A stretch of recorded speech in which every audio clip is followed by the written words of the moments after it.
Hello everyone, today we are going to study anti emetic and prokinetic drugs. तो exam से पक्का anti emetic में university exam में question आता ही आता है। और अभी जो मैं आपको पढ़ाऊंगी अगर आप वो लिखेंगे तो आपको फुल मार्क्स ज़रूर मिलेंगे। एंटी एमेटिक्स, तो सबसे पहले हम स्टार्ट करते हैं एमएसएस क्या होता है। Vomiting occurs due to stimulation of emetic centre situated in the medulla oblongata. तो एमएसएस क्या होता है? वोमिटिंग जब होती है vomiting occur due to stimulation of emetic centre. तो एमएसएस का मतलब होता है वोमिटिंग जब हम एमेटिक सेंटर को स्टिमुलेट करते हैं, जो कि सिचुएटेड होता है मेडुला ओब्लोंगेटा में। तो जो वोमिटिंग सेंटर है या जिसको हम बोलते हैं एमेटिक सेंटर, वो कहाँ सिचुएट होता है? Medulla oblongata. और जब इसको हम स्टिमुलेट करते हैं तो क्या होता है? वोमिटिंग अकर होती है। अब हम इसमें मतलब पढ़ेंगे हम लोग कि मतलब वोमिटिंग जो है वो, जो वोमिटिंग सेंटर है वो कैसे कैसे करके स्टिमुलेट होता है, तो उसके बारे में हम पढ़ेंगे। तो यहाँ पे 4 चीज़ें लिखी हैं: CTZ, NTS, सेरिबेलम, कोर्टेक्स। इन सब चीज़ों की वजह से डायरेक्टली या इनडायरेक्टली वोमिटिंग सेंटर स्टिमुलेट होता है, और उसके स्टिमुलेट होने की वजह से हमें क्या होता है? वोमिटिंग होता है। ठीक है, तो हम सबसे पहले बात करते हैं CTZ, chemoreceptor triggering zone. NTS, nucleus tractus solitarius, cerebellum, cortex, ये सब। अब CTS के ऊपर भी रिसेप्टर प्रेजेंट होते हैं, 5 receptor. D2 is for dopamine, 5-HT3 is for serotonin, NK1, CB1, CB क्या होता है? Cannabinoid receptor. अब NTS, न्यूक्लियस ट्रैक्टस सोलिटोरियस के ऊपर भी 5 होते हैं। 3 तो सेम है, D2, 5-HT3, NK1, और 2 अलग है, मस्करेनिक M रिसेप्टर, H1 मतलब हिस्टामिनिक रिसेप्टर। सेरिबेलम की बात करते हैं, इसमें 2 रिसेप्टर प्रेजेंट होते हैं, मस्करेनिक और हिस्टामिनिक। कोर्टेक्स के ऊपर कोई मतलब ऐसा डायरेक्टली रिसेप्टर प्रेजेंट नहीं होता है। तो CTZ स्टिमुलेट कैसे होता है? It is stimulated through GIT और थ्रू ब्लड वेसल। अब ब्लड वेसल्स कैसे इफेक्ट कर रही हैं भाई CTZ को? Because CTZ is not surrounded by BBB। What is BBB?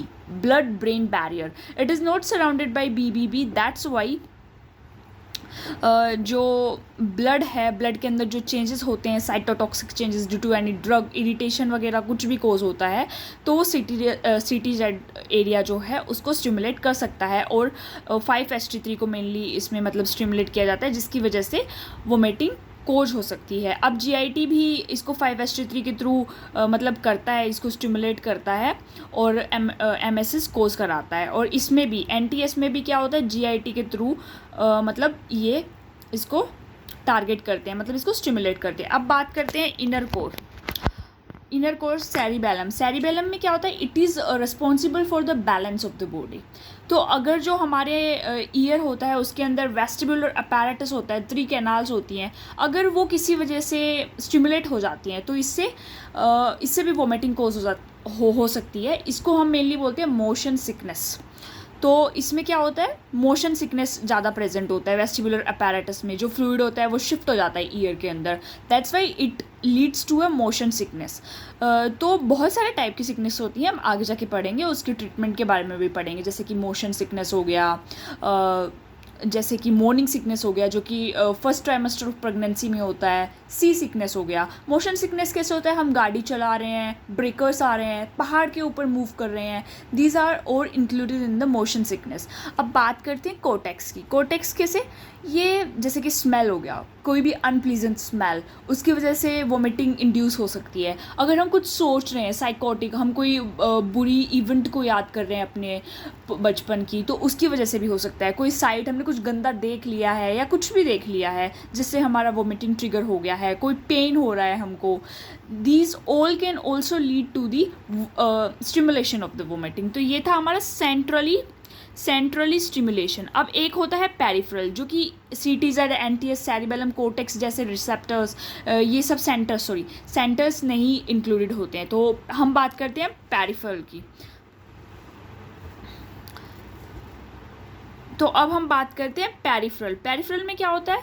Reduce gastric एम्पेटिंग, जो हमारा लोअर इसोफेगल स्फिंक्टर है वो मतलब अच्छे से बहुत लूज़ हो जाता है, और जो नीचे वाला स्फिंक्टर होता है वो हमारा टाइट हो जाता है। तो ऊपर वाला जो लोअर इसोफेगल स्फिंक्टर होता है, जैसे कि हमारे पास ये स्टमक है, ये हम मान लीजिए हमारा स्टमक है, यहाँ पर प्रेजेंट होता है लोअर ईसोफेगल स्फिंक्टर, ठीक है। यहाँ पर भी एक स्फिंक्टर प्रेजेंट होता है। ये वाला जो स्फिंक्टर है अगर वो लूज हो जाए, खुला हो जाए, तो यहाँ से एसिड ऐसे रिफ्लेक्स होगा, और ये वाला बंद हो जाए तो गैस्ट्रिक इम्पेटिंग जो है वो बंद हो जाएगी, गैस्ट्रिक इम्पेटिंग नहीं होगी। तो ये हमारा था कि डिक्रीज गैस्ट्रिक टोन पेरिस्टल्सिस। तो इससे भी हमारा मतलब क्या है, रिफ्लेक्स यहाँ से बाहर आएगा, तो वोमिटिंग ट्रिगर हो सकता है। तो अब हम क्लासिफिकेशन की बात करते हैं। This is very important, you have to learn this. Antiemetics के हम क्लासिफिकेशन को मेनली 5 टाइप में और 5 टाइप में डिवाइड करेंगे, और एक जो है प्रोकाइनेटिक का अलग से करेंगे। तो टोटल 6 सब टाइप्स में हम इसको डिवाइड करेंगे। तो सबसे पहले ये सब कुछ है ना रिसेप्टर के बेस पे है, तो इसीलिए मैंने आपको पहले रिसेप्टर समझाया है। तो एमेटिक्स में क्या होता है, एंटीकोलिनर्जिक जो एम रिसेप्टर है। अब एम रिसेप्टर कहाँ कहाँ प्रेजेंट होता है, सेरिबैलम के ऊपर, एनटीएस के ऊपर प्रेजेंट होता है। तो इसके लिए कौन सी मेडिसिन होती है, hyoscine. It is a drug of choice for motion sickness. Dicyclomine और H1 एंटीहिस्टामिन्स, मतलब जो H1 रिसेप्टर है, H1 रिसेप्टर भी कहाँ प्रेजेंट होता है, एनटीएस के ऊपर प्रेजेंट होता है, सेरिबेलम के ऊपर प्रेजेंट होता है। तो इनका नाम याद कर लीजिएगा, प्रोमिथाजीन, डाइफिनहाइड्रामाइन, डाइफेनहाइड्रामाइन, डॉक्सिलामाइन, मैक्लीजीन, सिनाराजीन, और ये क्या है, न्यूरोलैप्टिक जो कि D2 मतलब डोपामिन ब्लॉकर्स होते हैं, क्लोरप्रोमाजीन, ट्रीफ्लूप्रोमाजीन, ये सब याद कर लीजिएगा। और अब बात करते हैं 5-HT3 एंटागोनिस्ट, ऑन्डेनसिट्रोन, बहुत नाम सुना होगा आपने क्लिनिकल सेटिंग्स में, ग्रेनिसिट्रोन, रेमोसिट्रोन, पेलानोसिट्रोन, सबके पीछे सफिक्स लगा हुआ है सिट्रोन। अब बात करते हैं NK1 रिसेप्टर एंटागोनिस्ट। ये कहाँ कहाँ पे प्रेजेंट होता है, NK1 रिसेप्टर CTZ एरिया में प्रेजेंट होता है, NTS में प्रेजेंट होता है, जैसे कि एप्रीपिटेंट, फोस एप्रीपिटेंट, ये नाम आपको याद करने पड़ेंगे, एक बार लिख के देख लीजिएगा। अब बात करते हैं प्रोकाइनेटिक ड्रग्स। सबसे पहले बात करते हैं what is the meaning of prokinetic, जो कि मोटिलिटी को इंक्रीज कराते हैं। प्रो मतलब इंक्रीज कराना, काइनेटिक मतलब मोटिलिटी को। जैसे कि मेटोक्लोप्रोमाइड, ये बहुत ही इंपॉर्टेंट ड्रग है, इसके ऊपर शॉर्ट नोट भी पूछ लिया जाता है 5 मार्क्स में, तो इसके बारे में हम डिटेल में पढ़ेंगे। Domperidone, cisapride, mosapride, itoprides, all are the pride ones, cisapride, mosapride, itopride. Okay, now let's continue. अब हम इन सभी के मतलब अभी क्वेश्चन आ गया तो बस क्लासिफिकेशन लिख के तो काम नहीं चलेगा, हम इनका यूजेस भी लिखेंगे, स्पेसिफिक यूजेस जो इंपॉर्टेंट है। तो सबसे पहले बात करते हैं हायोसिन की। हायोसिन मैंने पहले ही बताया था, most effective drug for motion sickness. Dicyclomine, prophylaxis of motion sickness and for morning sickness, ठीक है। Promethazine, diphenhydramine, motion sickness, chemotherapy induced nausea and vomiting. Doxylamine morning sickness के लिए यूज़ की जाती है। अब मैंने बताया था सिकनेसेस भी 3 टाइप्स की होती है, मोशन सिकनेस, मॉर्निंग सिकनेस, सी सिकनेस। तो मॉर्निंग सिकनेस के लिए डॉक्सिलामाइन यूज़ किया जाता है, इसके साथ विटामिन B6 भी यूज़ किया जाता है, इंडिया में खासकर वही यूज़ होता है। सी सिकनेस में क्या आएगा, डॉक्सिलामीन और सी सिकनेस में आएगा मैक्लीजीन। मोशन सिकनेस में क्या आएगा, सिनाराजीन। पर ड्रग ऑफ चॉइस जो होती है मोशन सिकनेस के लिए वो मोस्टली हम हायोसिन को यूज़ करते हैं। अब D2 ब्लॉकर्स की बात करें, chlorpromazine, drug induced post operative nausea and vomiting. Migraine मतलब कोई बीमारी है उससे इंड्यूस होता है अगर नोजिया एंड वोमिटिंग, माइग्रेन में मोस्ट कॉमन है, आप आगे माइग्रेन के बारे में डिटेल में पढ़ेंगे तब भी इसमें देखेंगे। Chemotherapy induced.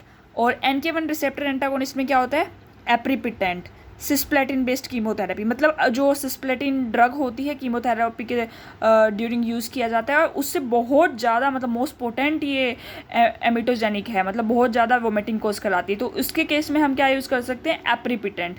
Post operative nausea vomiting. 5-HT3 antagonist, जैसे कि एग्जाम्पल क्या था इसका, ऑन्डेनसिट्रोन। तो ये ड्रग ऑफ चॉइस है for cytotoxic drug induced vomiting, post operative nausea vomiting के लिए भी। और मैंने अब बताया था ना आपको कि हम मतलब ये प्रोकाइनेटिक्स में मेटोक्लोप्रोमाइड के बारे में पूरा पढ़ेंगे, तो मैं इसके बारे में आपको पूरा डिटेल में बताऊंगी। आप ये पूरा लिखोगे तो आई होप आपको फुल नंबर मिलेंगे। तो मेटोक्लोप्रोमाइड का मैकेनिज्म ऑफ एक्शन क्या है, ये 3 मतलब रिसेप्टर्स के ऊपर काम करती है। सबसे पहले D2 receptor blocker, 5-HT4 agonist, 5-HT3 antagonist. तो D2 रिसेप्टर ब्लॉकर ये कहाँ पे प्रेजेंट हो रहा है, D2 है ना, स्टमक में भी प्रेजेंट होता है, CTZ में भी होता है, तो CTZ में क्या करता है, ये एंटीमेटिक इफेक्ट शो करता है जब इसको ब्लॉक करता है। अगर स्टोमक के अंदर D2 रिसेप्टर डोपामिनिक रिसेप्टर को ब्लॉक कर दिया जाएगा तो ये क्या करेंगे, प्रोकाइनेटिक, इंक्रीज मोटिलिटी, स्टमक की मोटिलिटी को बढ़ा देंगे, ठीक है। अब 5-HT3 अगोनिस्ट, अगोनिस्ट मतलब सेम, सेरोटोनिन से सिमिलर, तो ये क्या करते हैं, ये इंक्रीज कराते हैं release of acetyl choline in the stomach, increase motility, इससे मोटिलिटी इंक्रीज होती है। अब किसकी मोटिलिटी इंक्रीज होती है, स्टमक की भी और इंटेस्टाइन की। अब 5-HT3 एंटागोनिस्ट की बात करते हैं जो कि CTZ एरिया के ऊपर मतलब स्टिमुलेट करता है इसको, तो एंटी एमेटिक इफेक्ट शो करता है, बट नॉर्मल डोज में नहीं, ये हायर डोज में ही ये इफेक्ट शो करता है। उसके बाद हम यूजेस की बात करते हैं, तो मेटोक्लोप्रोमाइड का यूज़ कहाँ कहाँ पे होता है, GERD, रिफ्लेक्स ईसोफेगाइटिस, हार्ट बर्न, जब है ना मैंने बताया था अभी पीछे एक स्टमक का डायग्राम बना के जो बताया था, लोअर ईसोफेगल स्फिंक्टर जब मतलब उसका टोन लोअर हो जाता है, वो खुल जाता है बार बार, तो एसिड रिफ्लेक्स करता है, तो उस केस में भी हम मतलब मेटोक्लोप्रोमाइड का यूज़ कर सकते हैं। Post operative induced nausea vomiting में भी यूज़ कर सकते हैं। As pre anaesthetic to promote gastric emptying before, मतलब इसका मतलब है प्री एनेस्थेशिया मेडिकेशन के रूप में भी इसका यूज़ कर सकते हैं। To promote gastric emptying before induction of general anaesthesia, अगर हम बंदे को एनेस्थीशिया देना है इमरजेंसी की केस के अंदर, तो हमें क्या पता उसने कुछ खाया होगा, इमरजेंसी केस है और हमें जनरल एनेस्थीशिया देना पड़ रहा है, तो उस केस में हम गैस्ट्रिक एम्पेटी को फास्टर करने के लिए प्री एनेस्थेटिक मेडिकेशन के यूज़ तौर पे मेटोक्लोप्रोमाइड का यूज़ करते हैं। और ये CINV मतलब कीमो इंड्यूस्ड नोजिया वोमिटिंग में भी इसका यूज़ करते हैं। Dyspepsia, it succeed in storming persistent hiccups, मतलब अगर किसी को परसिस्टेंट हिकअप्स आ रहा है तो उस केस में भी हम मतलब मेटोक्लोप्रोमाइड का यूज़ कर सकते हैं। अब now shifting to the adverse effects, इसके एडवर्स इफेक्ट्स क्या क्या हो सकते हैं, तो अब इसकी एडवर्स इफेक्ट्स की बात करते हैं। एडवर्स इफेक्ट में क्या है, मेन है सेडेशन, थोड़ा सेडेशन कोज कर सकता है, डिजीनेस, लूज स्टूल्स कोज कर सकता है, मसल डिस्टोनिया कोज कर सकता है, मसल्स का टोन चेंज हो जाएगा, मतलब D2 ब्लॉकिंग एक्शन कोज एक्स्ट्रा पिरामिडिकल सिम्टम्स, तो कैसे पार्किंसन डिजीज़ कर सकता है और रिजिडिटी कोज कर सकता है, हाइपरप्रोलैक्टेमिया जैसे कि गायनिकोमेस्टिया कोज कर सकता है। ये सब हमें याद करना पड़ेगा, ये सेडेशन, डिजीनेस, लूज स्टूल, ये बहुत इजी है। अब मान लो डोपामिन को हमने मतलब ब्लॉक कर दिया इसके रिसेप्टर को, तो पार्किंसन कोज हो जाएगा। पार्किंसन डिजीज ही इस वजह से होती है because of decrease dopamine in the body of a person, ठीक है, मतलब mainly in the CNS brain में। पार्किंसन तभी होता है जब डिक्रीज होता है डोपामिन का लेवल बॉडी में।